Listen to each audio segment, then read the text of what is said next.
from our previous modules, we've learned na via the experiment of Gregor Mendel, he was able to prove yung mga certain laws na in-hypothesize niya. So meron tayo ng law of segregation, independent assortment, and then, ano yung isa natin law? Segregation, independent assortment, and then, ano yung isang law? Ni Mendel.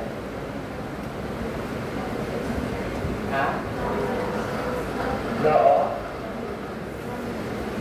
dominance, no? However, itong mga laws na ito is, kumbaga, we can say na oversimplification, no? Kasi ang daling isipin na for a given trait is na-express lang siya as dominant or recessive. But in many cases, is hindi naman doon ang nangyayari yung mga traits natin. So, hindi siya basta dominant lang, hindi siya basta recessive lang. So, there are many cases na yung mga ratios that have been proposed by Mendel, yung 3:1, 1:2, 1:1, and 9:3, 3:1 na ratios that could not be observed in some scenarios. So, mainly because may mga other factors that can influence the expression of these traits. Regardless, nasusunod pa rin naman. Yung genes natin are still composed of two alleles. Kapag na-reproduce tayo ng gametes, na naghihiwalay pa rin, nag-segregate pa rin ang mga alleles na yun. If meron tayong dalawang genes, yung alleles nun are being still assorted independent. Nasusunod pa rin naman yung mga laws na yun. Pero yung phenotype ng isang individual is maaaring iba, and even yung mga relations nila is iba dun sa mga pinropose ni Mendel. So ito yung mga tinatawag natin non-Mendelian patterns of inheritance. So for example, dun sa sabi ni Mendel, meron tayong mga genes that have yung law of dominance, na yung isang allele is dominant over the recessive. But basta present yung dominant allele, so ito yung trait na ma-express, and it will always pass yung phenotype ng recessive allele. Pero hindi ito palagi yung case, kasi there are some alleles that are neither dominant nor recessive. Minsan, may intermediate phenotype tayo na observe na hindi present on both of the homozygous individuals. So, hindi siya yung homozygous dominant, hindi yung homozygous recessive. In some cases naman, both phenotypes are simultaneously expressed. Kung ano yung phenotype ng homozygous dominant and homorecessive, sabay na na-express doon sa isang individual. So, somehow, it does not follow na yung mga laws mentioned by Mendel. Some genes have more than two alleles. So, while it is true na for every given gene it is made up of two alleles, kasi alam namin, isang allele galing sa paternal and yung isa is galing sa paternal origin. Pero sa isang population, there may exist a number of alleles pa na hindi lang two yung possible options. So, mas maraming alleles yung present sa isang population, mas maraming possible combination ng phenotype. And hence, maraming phenotype yung pwede observe because of this combination of different alleles. And then a single gene can produce multiple phenotypes. So, say for example, when disease, and then yung trait na yun, or yung gene for that disease, yung isang gene lang yung may mutation, pero maraming possible symptoms na phenotypes ng disease na yun. So, titignan natin ano yung mga mechanisms or principles bakit nangyayari yung mga ganitong scenarios. So, first is yung incomplete dominance. So, this one, hindi sinusunod yung law of dominance kasi neither of the alleles are completely dominant over the other. So, unlike yung sa law of dominance natin, na basta present yung dominant allele, ayun yung mag-express na phenotype. Pero notice, sa flowers ng mga snapdragons, na meron tayong dalawang possible phenotype kapag homozygous yung individual. Yung homozygous na red, syempre ang kanyang magiging color is red. And then yung white, na homozygous also. So kung homozygous sila parehas, if it follows yung simple law of dominance na Mendel, if homozygous sila, dapat yung F1 natin that are supposed to be heterozygous, ano dapat yung magiging phenotype nila kung sinusunod yung law of dominance? Dapat magiging red kung dominant yung red over white. So, ang mechanism nito is yung production ng anthocyans, which is yung pigment ng mga flowers na ito. Sa mga homozygous dominant na red na snapdragons, there to fully express yung anthocyanin pigment, and hence, nagkakaroon tayo ng color red na coloration. Sa mga homozygous na white na mga flowers, no, hindi nila na-express yung anthocyanin pigment. So, nagiging white sila. Pero, pag pinost natin yung parehas na homozygous individuals, ang resulting offspring is pink, which is neither dun sa mga homozygous individuals. Hindi siya yung red at hindi rin siya pink. This is because yung level ng anthocyanin being produced is only half ng mga homozygous red na individuals. Ibig sabihin, yung F1 natin, yung heterozygous individuals, nakapag-produce pa rin sila ng anthocyanin, albeit being only half ng original amount na kaya i-produce ng mga red individuals natin. So, ang nangyayari, nagkakaroon tayo ng intermediate phenotype. So, in complete dominance, an intermediate phenotype can be observed that is neither of the phenotype ng mga homozygous individuals. Pero notice na yung F1 generation natin, if we will self-fertilize yung F generation, makikita natin sa F2 na babalik ulit yung red at saka yung white na individuals. Emphasizing na hindi pa rin nawawala yung alleles for red and white. Ibig sabihin, nasusunod pa rin yung law of segregation. Kasi kung titignan natin, it still follows yung 1:2:1 na ratio.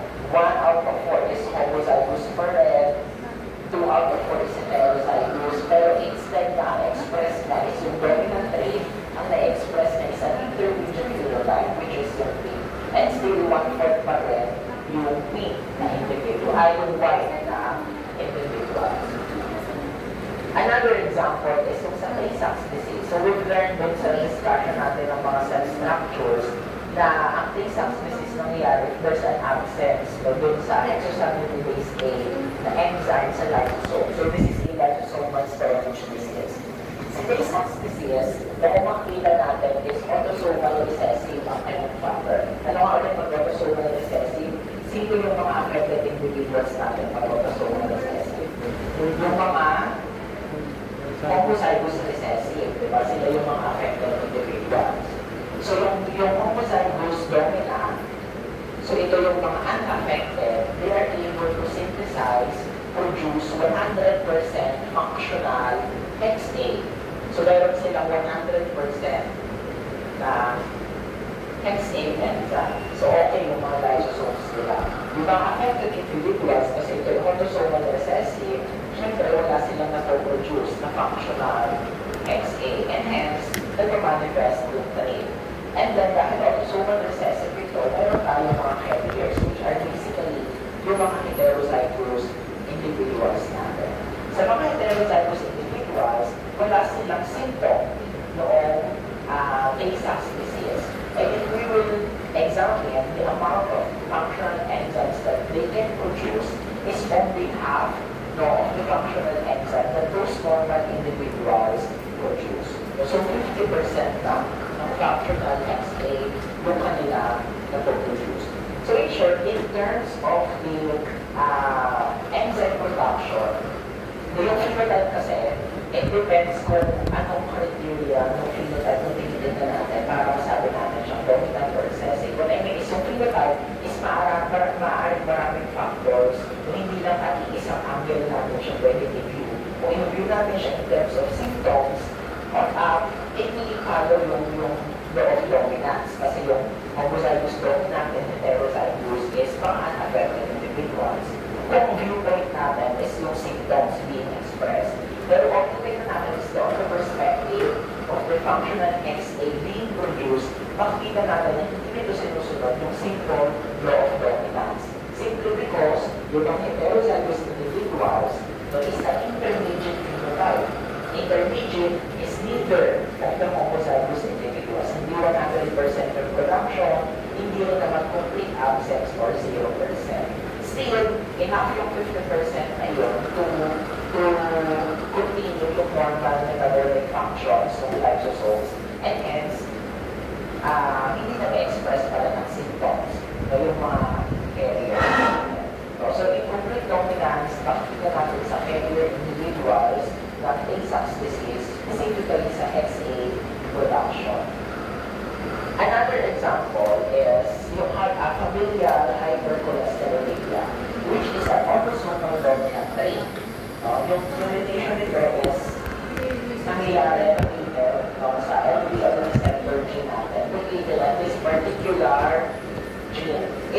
yung location ng gene. We will have a separate module wherein we will learn how to locate yung mga genes.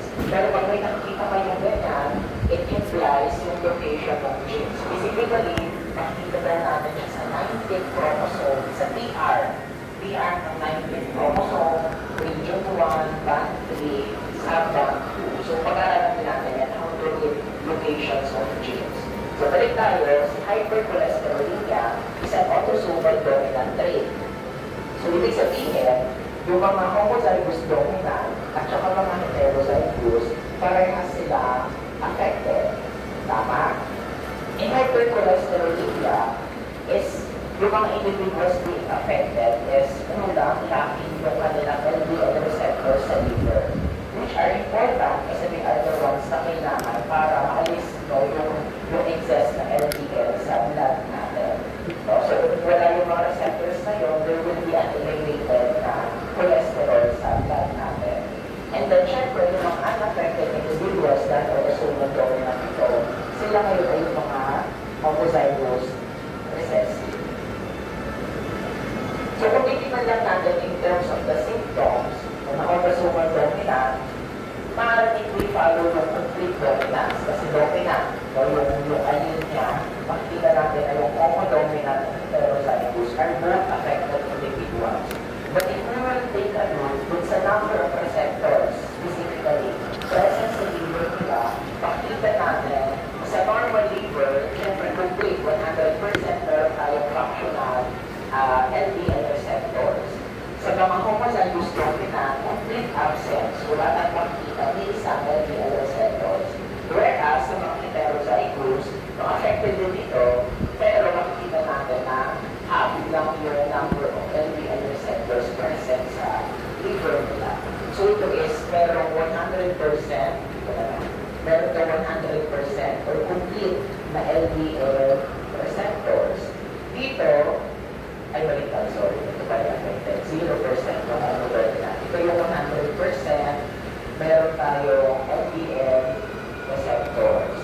Yung mga heterozygous, sabihin natin may 50% na number ng LDL receptors. Kaya kung makikita natin, in terms of the cholesterol level sa blood nila, ito yung general population natin na merong complete LDL receptors, so very minimal lang yung amount ng cholesterol sa blood nila. Yung mga affected individuals are homozygous for LDL receptor mutation, wala sila ako na LDL receptors, you can notice na suddenly elevated yung cholesterol level nila.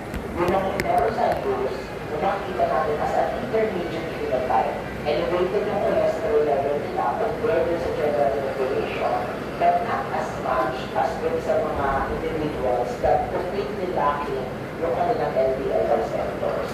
So incomplete dominance, yung ma-observe natin, intermediate phenotype. Magawaan ko yung incomplete dominance. Another scenario, naman, that does not follow yung simple rule ng law of dominance is codominance. So in this case, sabay naman sa gluten piso expression ng dalawang alleles. Ito yung for example doon sa mga cows natin. So meron tayong red, kapag homozygous ka kung full red, syempre nag-produce mo na color ng cow red. Kapag white naman, homozygous ka for white, ang mag-produce mo syempre ay white.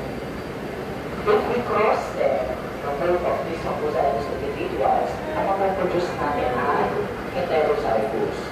Sabihin natin, if it follows your simple law of dominance, yung heterozygous na doon, supposedly dapat magiging red.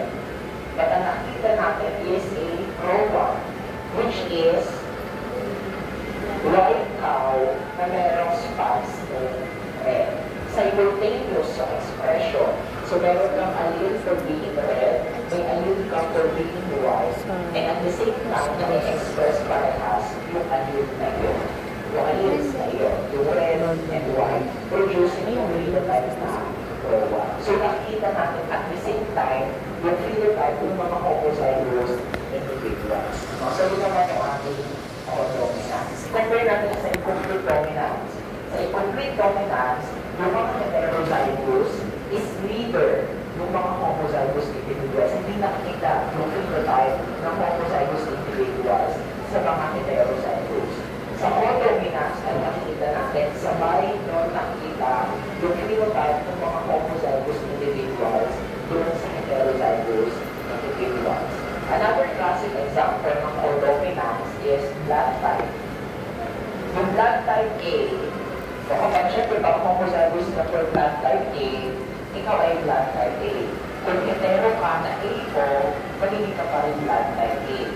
Pag blood type B ka, pwede homozygous ka for blood type B, or hetero na D-O, magiging ka pa rin blood type B. Pero, if both antigens are expressed simultaneously sa mga blood type AB, ang magiging blood type nila is still AB. So, codominant yung alleles ng blood type A and blood type B. Kasi sabay silang na-express dun sa red blood cells as blood type AB. Another example is yung sickle cell anemia, which is an autosomal recessive trait. So, dahil autosomal recessive siya, ang makikita natin affected individuals ay yung mga homo-recessive. So, sa mga homo-recessive individuals, affected ito, and basically meron silang anemia.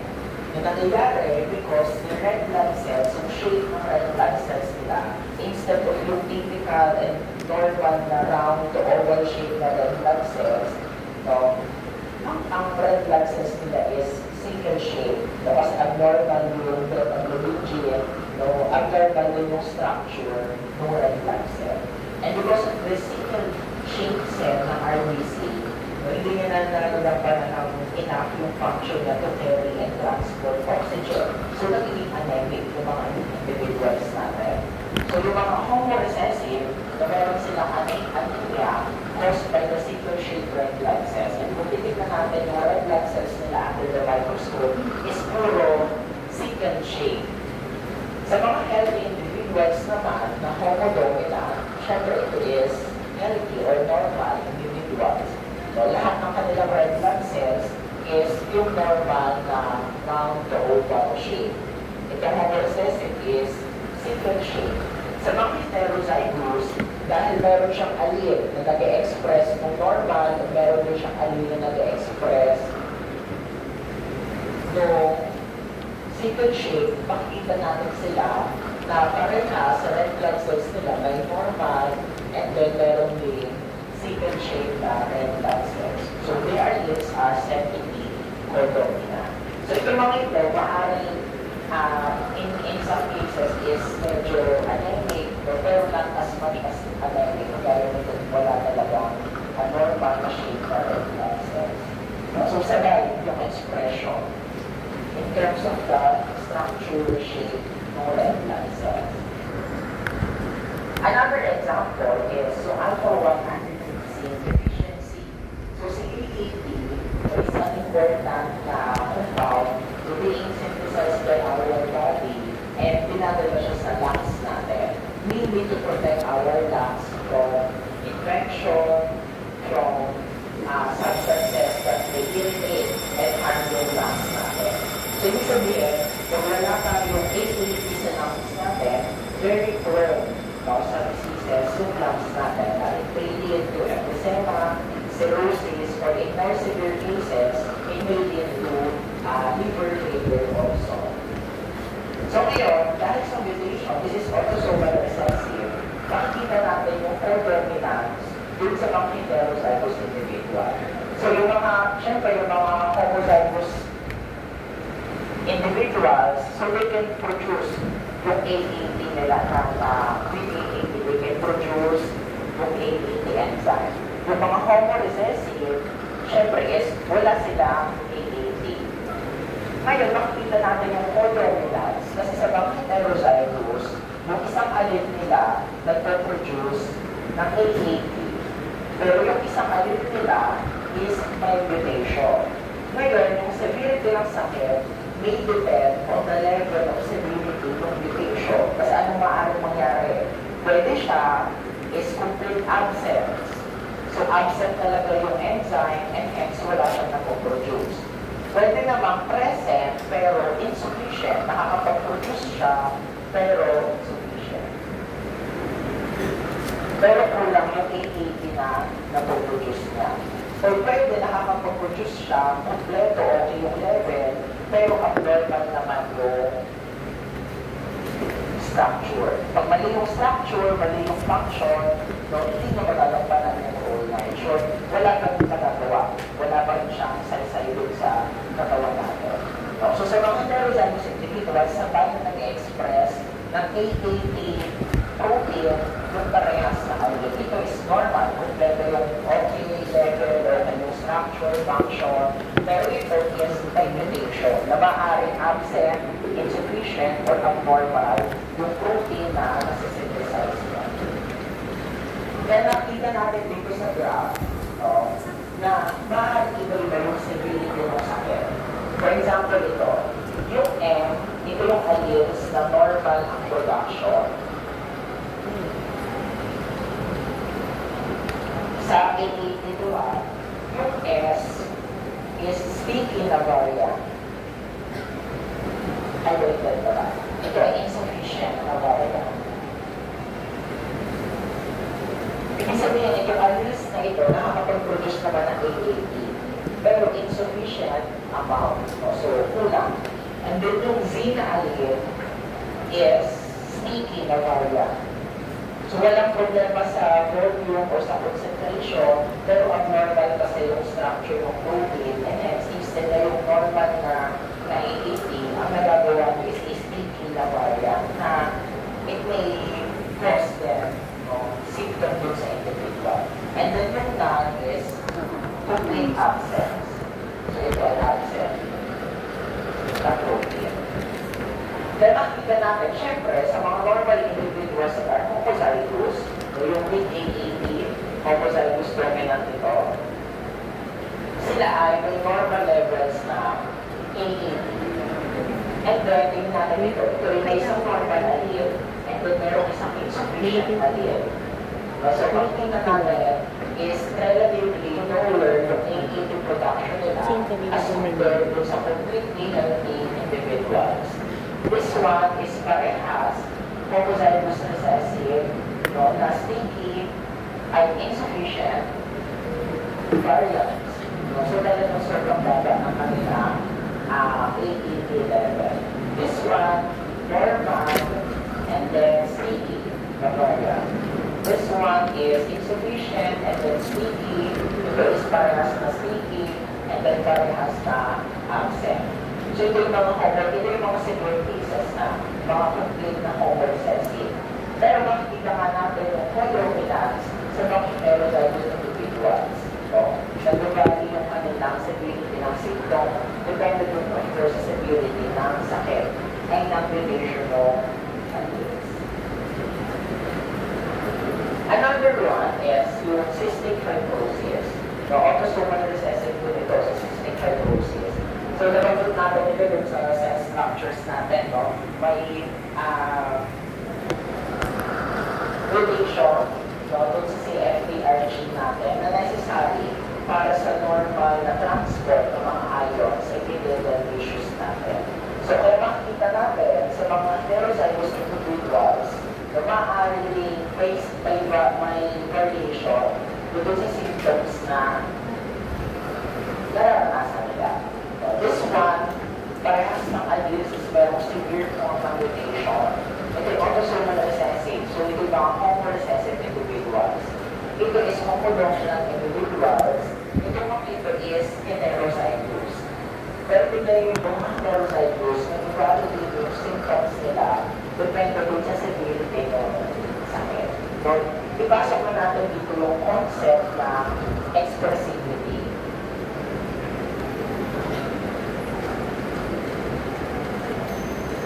Ibig sabihin na expressivity is yung amount or level of expression ng isang particular gene, particular allele. No? So, maaaring they may vary and it may result to a varying phenotype sa individual. Depende din sa level ng expression ng mga alleles na iyon. No? So, kaya may mga instances na maaaring mas severe no? yung symptoms kung mas secreted yung expressivity ng mutation. Hemoglobin disorders, marami itong klase. Kaya pwede siyang autosomal recessive or dominant, depende din sa disease na pinag-uusapan natin. No? Pero makikita nyo na alin lang dito na responsible is mutation sa HBB gene. Sa HBB gene codes for the beta-globin. Para makagawa tayo ng isang molecule ng beta-globin, kailangan natin ng 2 molecules ng beta-globin na nakabind sa 2 molecules ng alpha-globin. So in short, necessary si beta-globin sa normal functioning and structure ng beta-globin natin. So kung may mutation ko sa beta-globin, maaaring i-result to various hemoglobin disorders.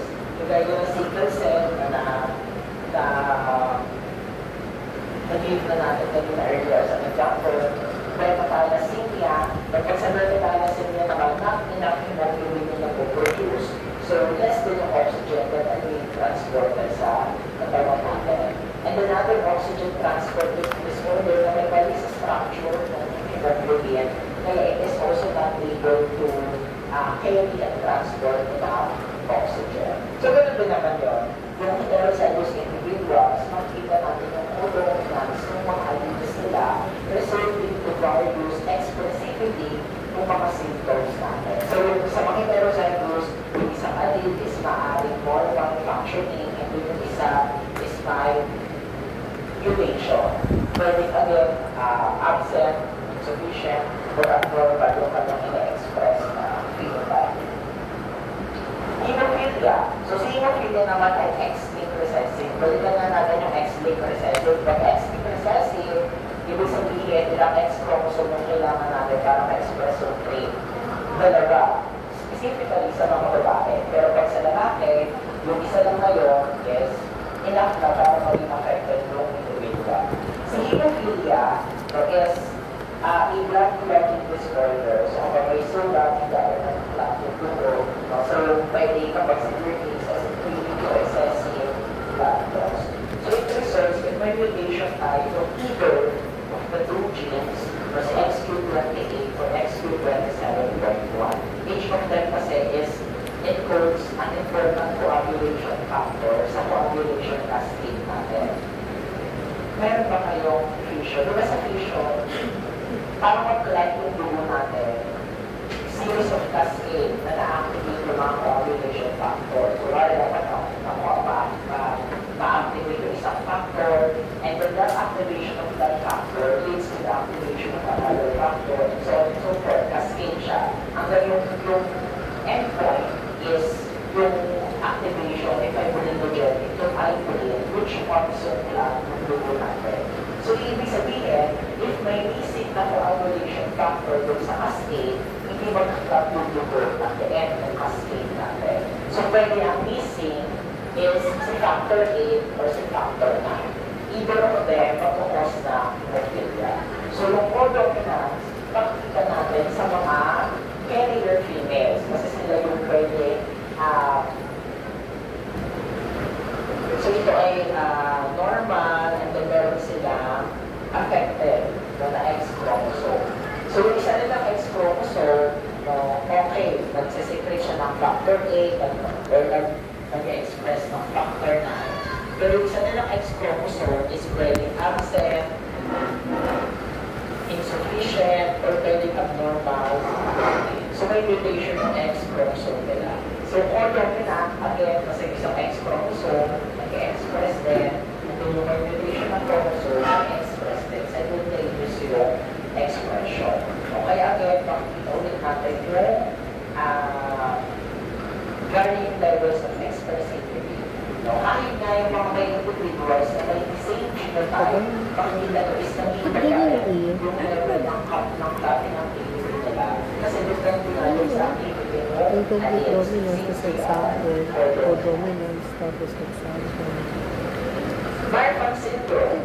So, the Marfan syndrome naman is the disease na may mutation tayo sa MPN1 that calls for fibrilin-1. So, fibrilin-1 is an important component ng mga connective tissues natin. Saan ba natin makikita mga connective tissues natin? Ano lang? Parang hanggang dito. Halos lahat ng organs natin, di ba? Organs is made up of many different types of tissues.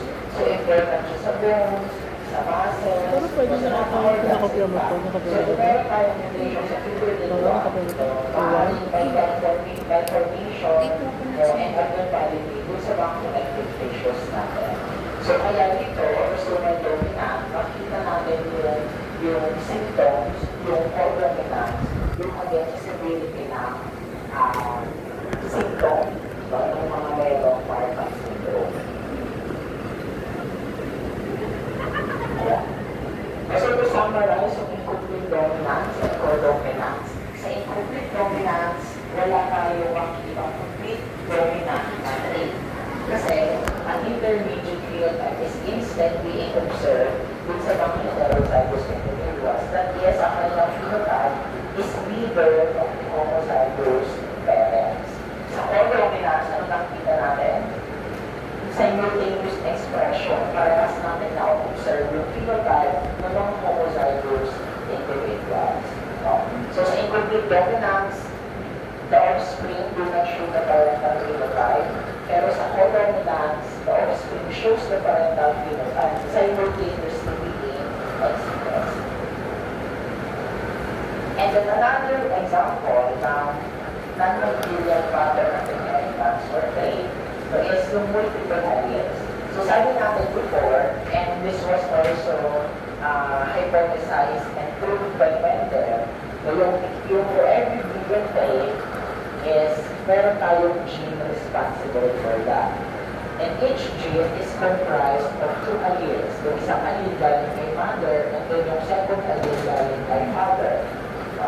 Pero, in multiple alleles, ibig sabihin sa isang population, maraming variants, yung mga alleles natin. So, ibig sabihin, hindi nang dalawa yung pagpipilian, maaaring tatlo, maaaring apat. So, kung maraming alleles, safe pa naman. Dalawa lang rin ang kailangan para sa isang trait natin. Pero marami lang tayong options. Pwede kang pagbumbang is yung allele 1 and allele 2. Pwede yung allele 1 and allele 3. Allele 1 and allele 4. Or 2 and 3. Ilang combination ng possible dyan. Diba 16 possible combination. Tama? Yan. So, maraming combination. So, kung marami ng allele, maraming possible phenotypes, so pwede ma-observe dun sa individuals natin. And the classic example is yung blood type natin. Kasi hindi lang dalawa yung possible alleles per blood type. So, pwede tayong blood type A, blood type B, blood type O, or blood type AB. So, 4 possible phenotypes. So, paano ba natin i-distinguish yung mga blood types natin? No? Yung mga blood types natin, ang titignan natin dyan is the presence of antigens on the surface of our red blood cells, yung mga immunoglobulins. So, yung blood type A is meron silang antigen A sa surface ng red blood cells nila. So, ibig sabihin, for blood type A, pwede ang immunoglobulin nila is antigen A parehas na homozygous. Or pwede naman yung immunoglobulin na mayroong isang antigen A and then yung isa ay wala. So, sa ibig para sa O, sulat na natin. Ang A ay immunoglobulin A, ang B ay immunoglobulin B, and then ang O ay walang antigen. So sa blood type A, pwede itong homozygous or antigen A or A heterozygous A and O. Sa blood type B, pwede kang IB homozygous or IB at saka O. Hindi pa rin yan. Ibig sabihin, yung blood type A, yung antigen A and antigen B is completely dominant kay O. Bakit siya completely dominant? Kasi sa mga heterozygous, kung present yung A over O, ang ma-express pa rin ng A. Sa B, kung present yung B over O, ang ma-express pa rin ay B. And then we learned earlier na ang blood type AB is codominant. Diba? Codominant yung AB. So, ibig sabihin meron siyang immunoglobulin A, meron din siyang immunoglobulin B. So, sabay na na-express yung antigen A and antigen B dun sa surface ng red blood cells. For blood type O, syempre walang any immunoglobulins yung mapoproduce natin. No ba? So hindi lang dadalawang alleles yung pagpipilian kasi meron tayong ilang alleles, tatlo.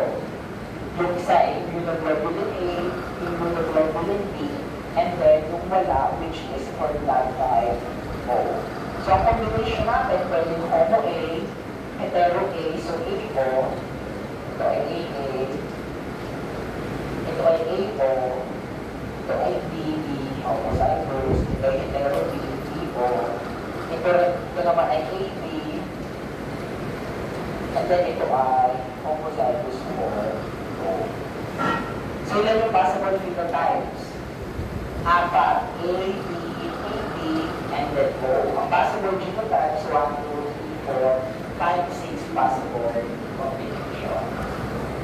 Malinaw po. So ngayon, aside from the antigen, no, yung mga katawan natin, of course, we also synthesize antigens and antibodies against a specific antigen. So anything foreign na nabawa sa katawan natin should be combated by our body.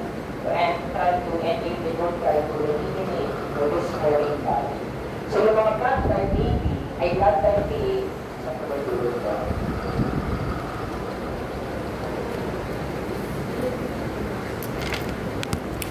Para pala yung tulog ko ito.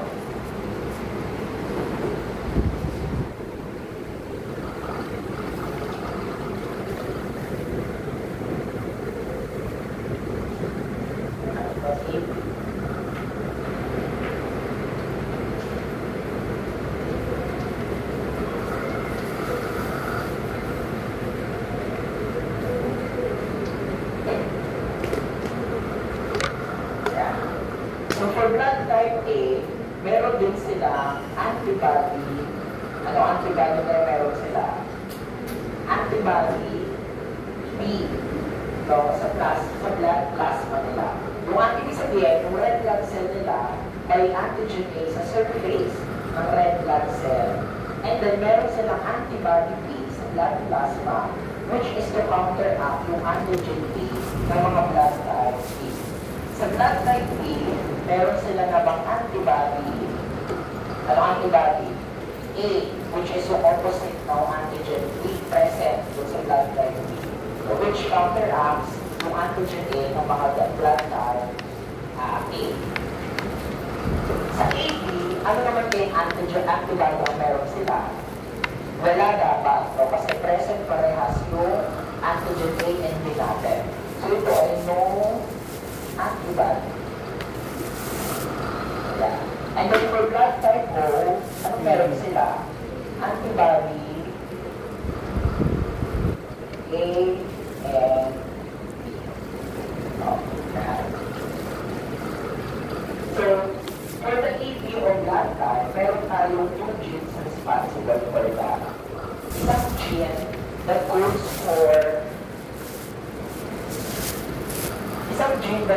for the H antigen.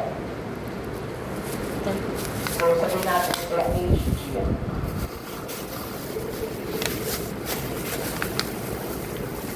And then, isang ABO gene that codes for A, B antigen. Ayan. Yung H antigen natin is a precursor molecule. Ibig sabihin, sa surface ng red blood cells natin, present muna dapat yung H antigen, which is a precursor molecule kung saan magbabind yung A or B antigen natin. So this is the structure of an H antigen. So sa mga blood type A, for example, yung EBO gene natin, ito yung nag-express ng mga enzymes sa tinatawag natin transferases. So as a transferase, nag-add sila ng additional molecule dun sa precursor molecule natin, which is si H antigen. So in short, yung blood type natin is a result of combination ng H antigen plus the A antigen or B antigen for A and B antigen. Naunawaan po? So yung H antigen is a precursor molecule ito. Hanggat wala yung H antigen, hindi natin ma-attach yung A, B, and AB antigen sa surface ng red blood cells natin. So specifically, sa blood type A, meron silang transferase A. Sa blood type B, meron silang transferase B. And sa blood type AB, both transferases are present. Sa transferase A, ang ginagawa ng transferase A is nag-add siya dito ng another molecule ng N-acetyl-galactosamine. Ito yung ating H antigen.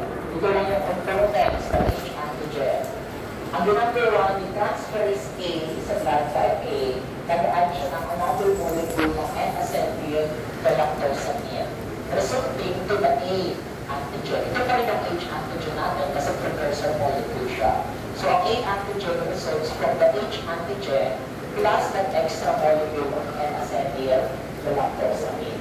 Ayun yung nagiging blood type A natin. Nasa surface ng red blood cell. So imagine ito yung red blood cell mo, nandito yung H antigen, naka-attach surface ng red blood cell, kay H antigen naka-attach yung A antigen.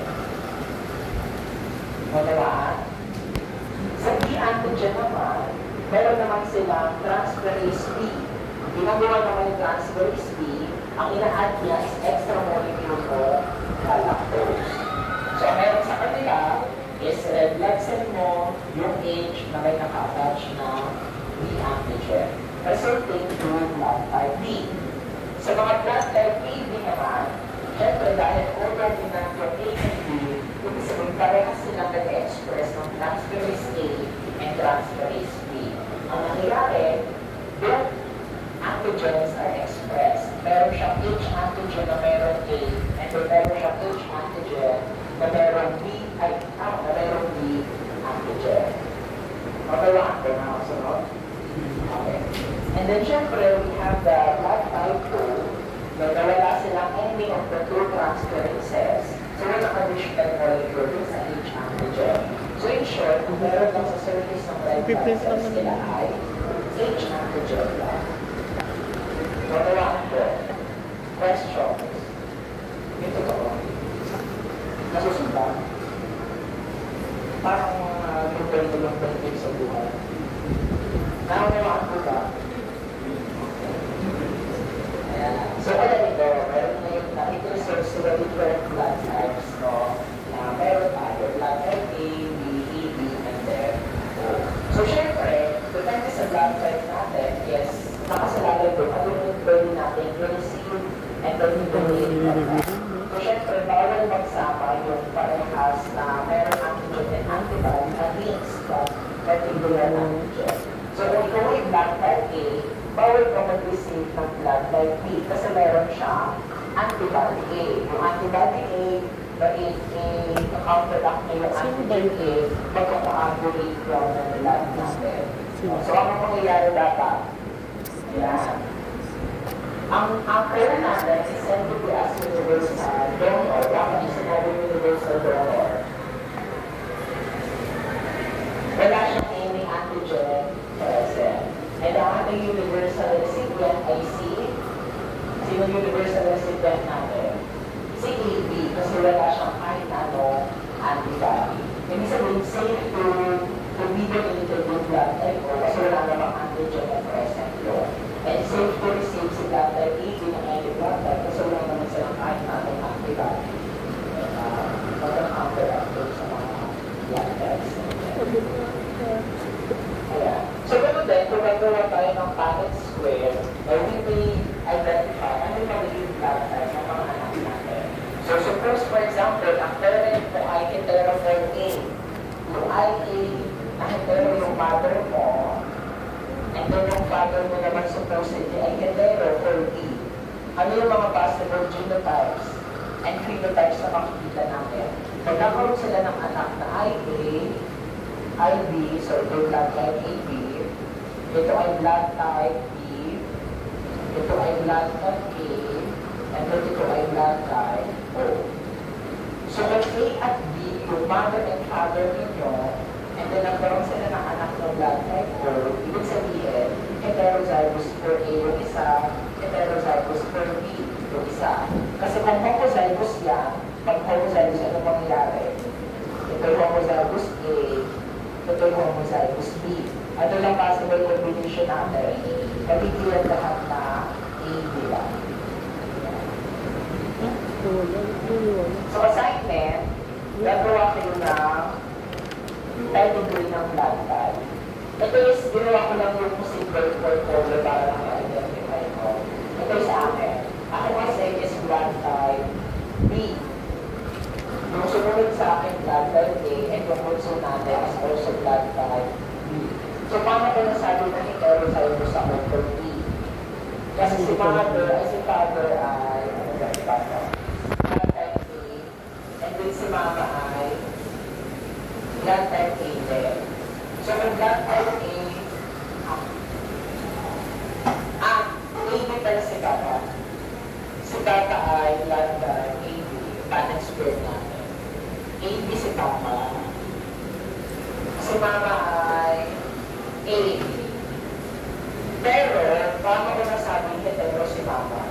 Kasi pwede siya ang for A, pero sinabi ko dyan, A o siya. Kasi, kung hetero siya ng A, subutan muna natin ito. So, A AB, and then B. Tama? Kasi parang dalawa kami na blood type B. Ito yan, ito kami. Kung hetero mo si mama, AB, tapos sabihin natin homo A, ang lalabas lang dyan ay A, tsaka AB, diba? So, walang lalabas dyan ang blood type B kung homo A si mama. So, kaya ko nalaman na hetero for A si mama, unless anak ako ng iba. Eh, hindi naman kasi magkakalukha kami.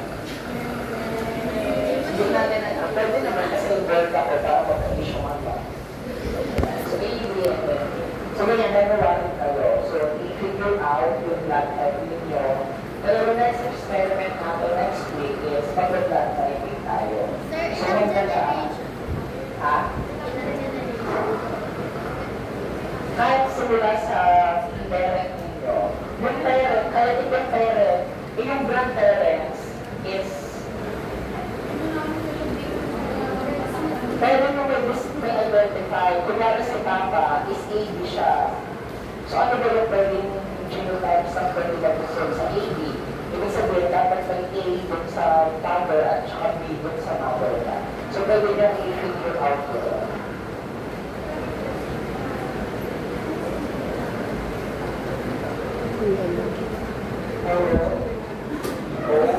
Eh, di kung puro po kayo magkakapatid, hindi puro din yung mama. Ay, hindi. Pwede ka lang hetero. Ano si mama mo? Si papa mo? Ay, talaga po yung lahat. Ikaw? Positive, B, positive. Diba narinig yung B positive, A positive. Yung positive na nilagay ko dyan is yung B antigen, which is another molecule sa red blood cells natin. So, meron na gawin din natin yun. So, next meeting, sa Tuesday, ano oras na ba? So, next meeting, magdala ng glass dye, ng photo, alcohol, tapos yung factory. So, lahat ito individual ay mag-blood dye. So, magdala per group kung sino magdala. Lahat, sir? Lancet, oo, Lancet. Sir, lahat ng member? Ha? Lahat ng member? Lahat ng member will blood type.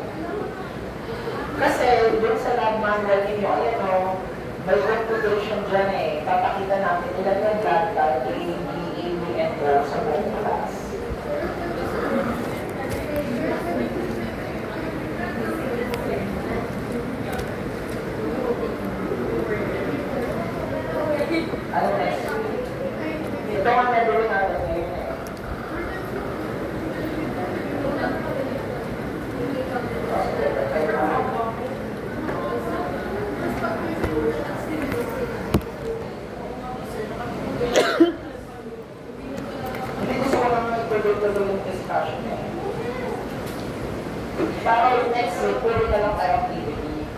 Kung magkalagay na ako.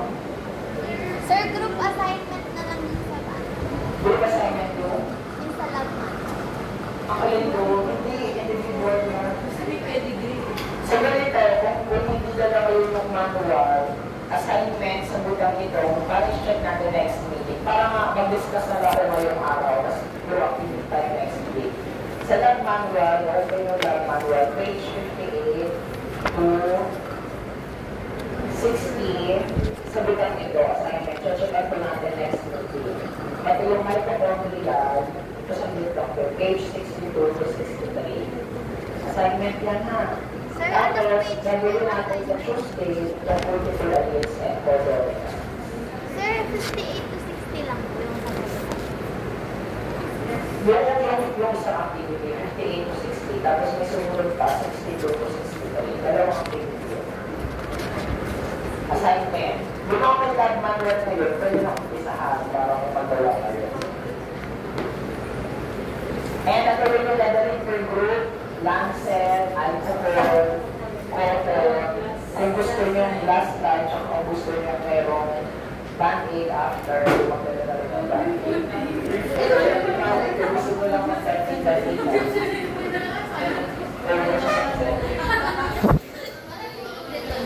Questions so far? Bago tayo ituloy. Sa one month crosswise na ba?